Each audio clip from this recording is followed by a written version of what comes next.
So I'm not going to be particularly complicated this morning, but what he's saying is he's saying that he's the source of true life. It's also thinking about him and his words throughout the day. It's cultivating that discipline, that practice. The Bible calls that meditation.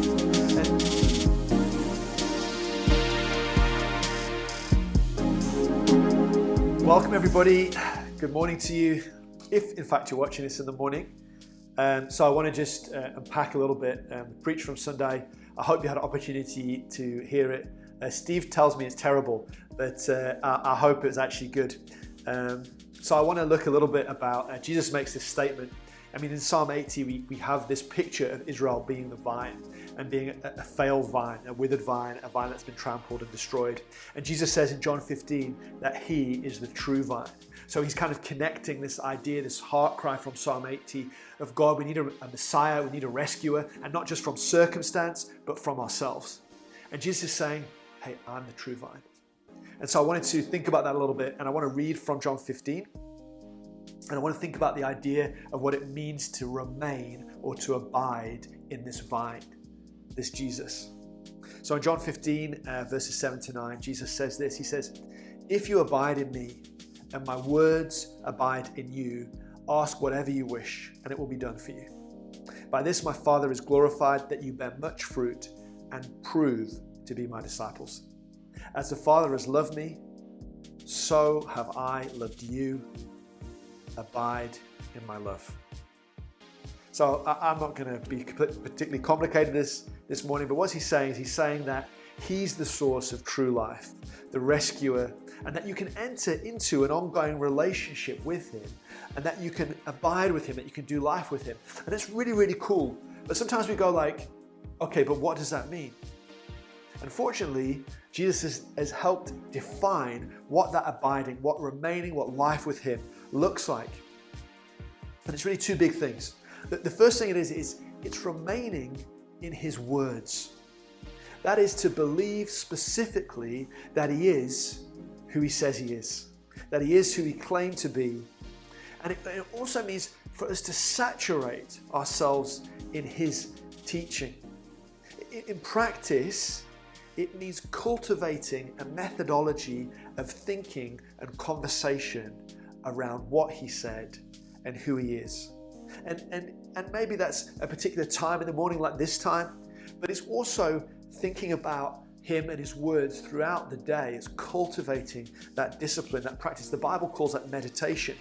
And the best way I can describe it is like this, is, in our culture today, I don't know if you've had much urge to do exercise in the lockdown. I mean, I had a friend, I saw that on her app, she posted to Facebook, she'd run around her garden like 1,000 times. So I've also been doing a little bit of working out, not that you can tell, but there's two types of things that I see people doing. One is that people have a set time where they like go to the gym or they do a certain exercise routine. And the other thing is, I think Steve uses this, is the pedometer thing. It counts the number of steps you do in a day, and if you do over, I think it's like 10,000 steps or something, you get a really high score, and if you do less, then you get less.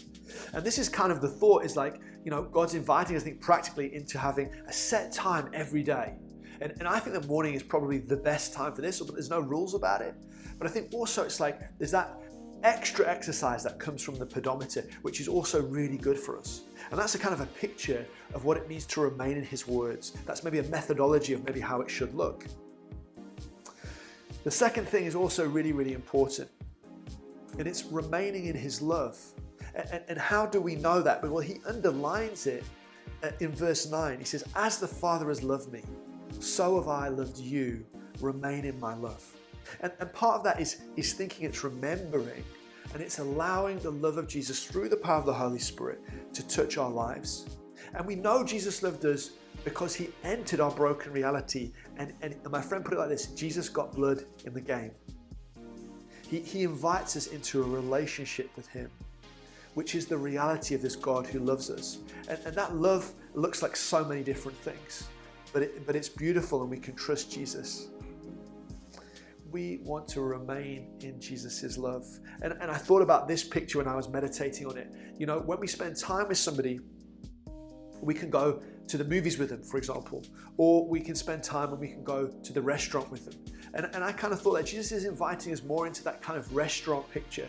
He's not just inviting us to this kind of passive relationship where we kind of tacitly acknowledge his presence, but he's inviting us throughout our lives to be present in moments of relational value, of just being there for the sake of being there.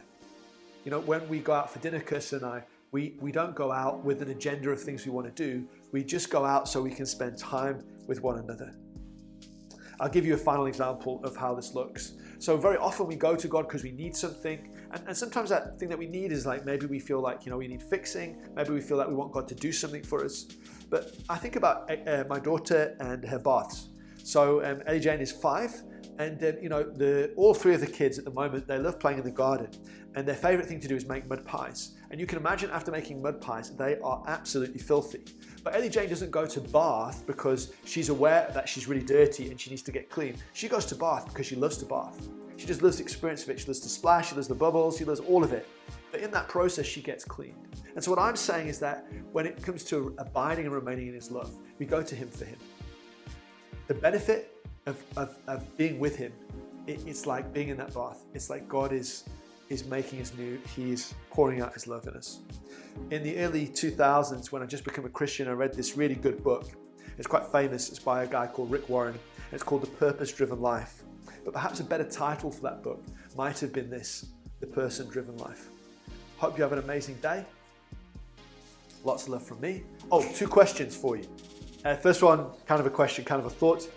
If you feel that your relationship with God is more like, going to movies or just being in the same space, as opposed to going out for a dinner, why don't you just ask the Holy Spirit in this moment to come and speak to you about that? Why don't you ask him to come speak about why that's the case? Why don't you ask him to ignite your heart for that kind of romantic dinner? Second question is, how does your devotional life look? How are you doing with that? Is there an opportunity in this moment in a lockdown to actually change the rhythm of it? It's like sometimes we go through life, maybe we've done it a certain way in the past. Maybe God is inviting you to use your time differently, or to think about it. I know many of us do morning devotions, some of us don't do that, but maybe it's time to start. Another thought might be kind of along the line of that pedometer picture. Are there moments in your day which you can use certain things or certain moments to trigger a deeper meditative journey with God throughout the day?